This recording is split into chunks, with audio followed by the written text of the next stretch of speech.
ஊறின ஒரு 5 மணி நேரம் ஊற வச்ச சிக்கன் லெக் பீஸ் எடுக்குது. இந்த பீஸ் எடுத்து நம்ம இந்த மைதா மாவை போடுறோம். சரி, அது என்ன மசாலா இதில் நல்லா பிரட்டுறோம். பிரட்டி இப்போ மறுபடியும் இந்த தண்ணியில் போட்டு இப்படி பிரட்டிடுங்க.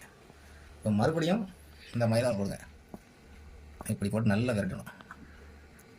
இன்றைக்கி நம்ம நாட்டு சேவலில் கேஎஸ்பி சிக்கன் செய்கிறோம். ஓகே, இப்படி நம்ம கொண்டு போட்டால் சிக்கன்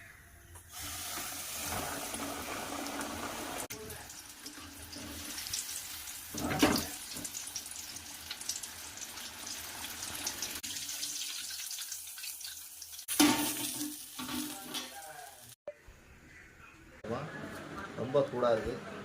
ஆரம்பிக்குமா?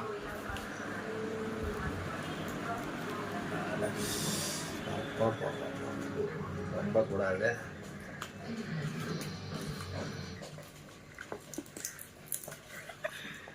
சரியான சூடு.